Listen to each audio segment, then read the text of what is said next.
Let's all get ready to wave goodbye to Beatrice, shall we? Make sure you guys smash the living crap out of that subscribe button so you guys don't miss out on more awesome content. So, with our ban list announcement being for late August out here, a lot of people are like, oh, Konami's they're gonna go ahead and they're going to take care of Beatrice out here.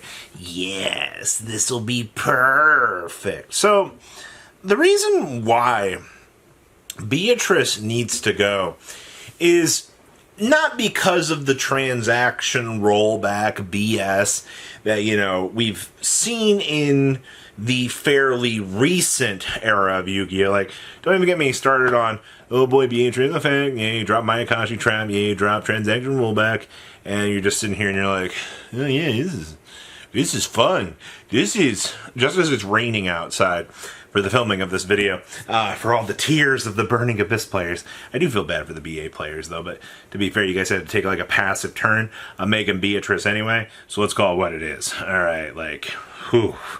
So, the thing that makes Beatrice so broken is still within the confines of its mill effect, but the problem is, in the absurdly broken decks right now, it's when you can mill off a piece of your combo that is necessary, aka a Samsara Lotus, combined with the ability to get that Samsara Lotus back out of the graveyard with something like the Grave Squirmer, or in the case of Snake Eyes out here, where you're seeing, oops, all Promethean Princess, I'll just go ahead and revive my Snake Eyes Ash back onto my field.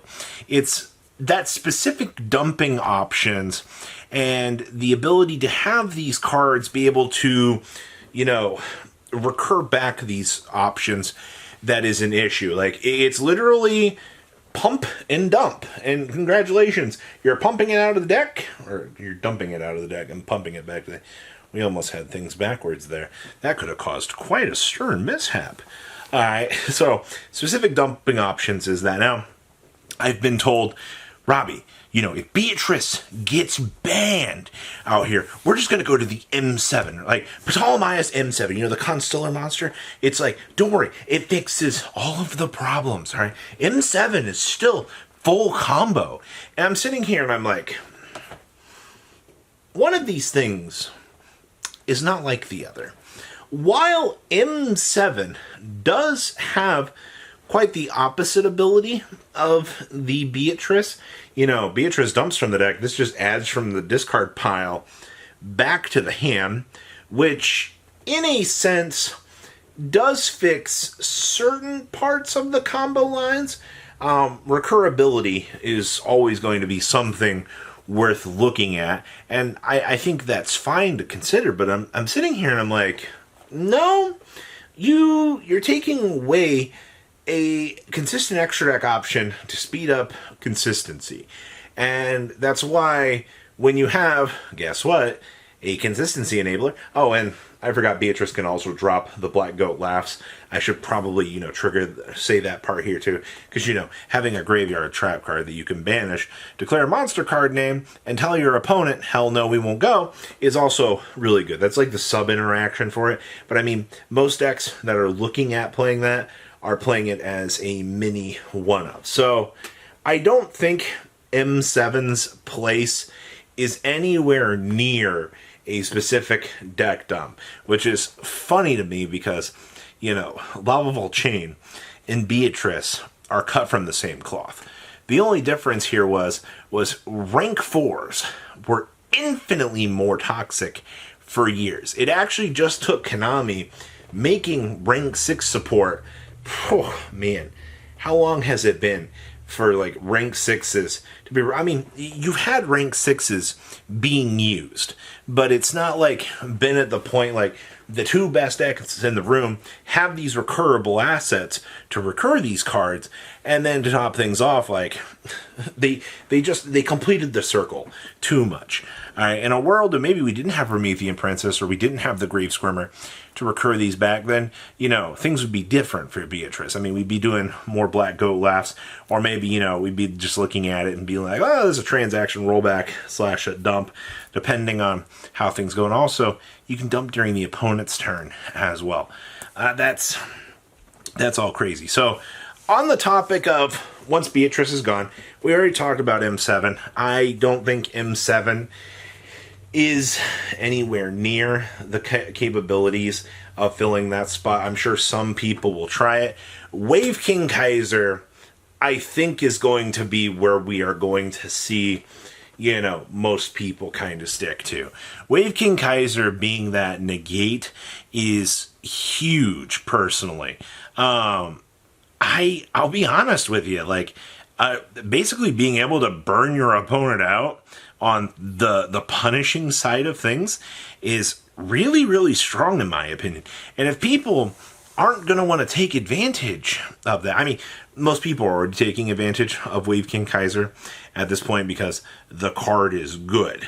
There's a reason why that it's actually discussed. And same thing out here with Evilzord Lars.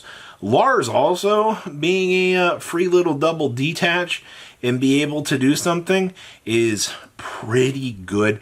And it's also, honestly, in the grand scheme of things, in comparison of Kaiser versus Lars, I think Kaiser's probably, as of right now, the better card to kind of fight off, the more meta-nized decks.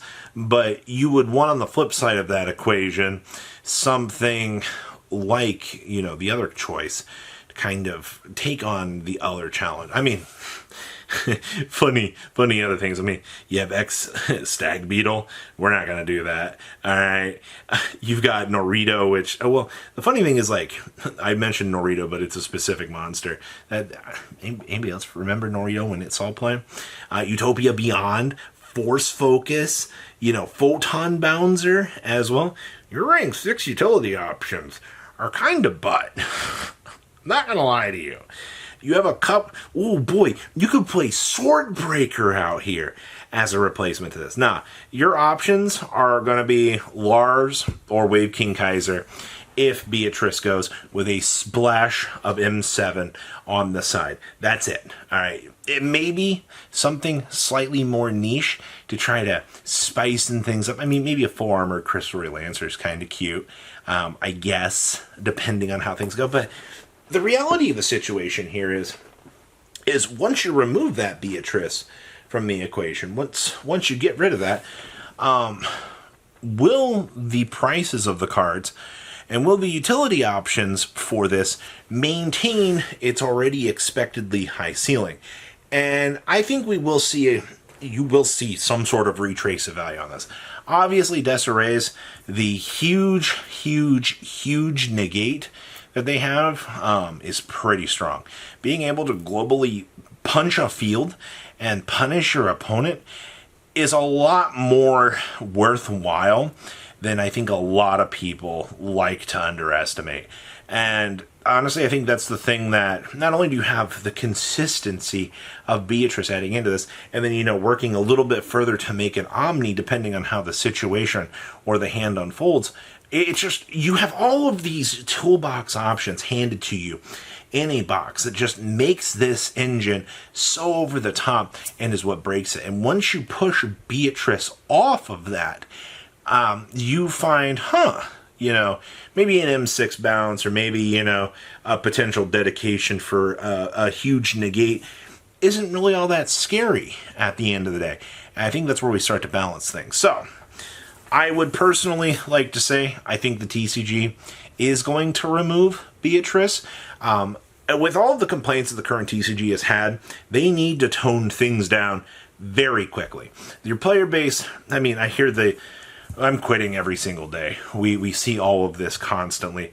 And I think, they realize, hey, especially the Molcharmies coming out here in the next set, you need to tone things down, at least to get your players back in, to ease them into the next level power creep that you're about to unload onto your player base. Because if you don't, the situation just continues to get worse and worse.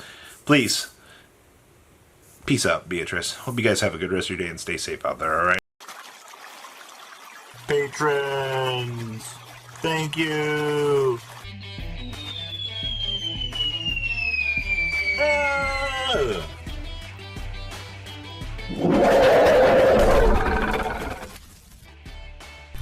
Thank you so much for watching. Check out these other videos.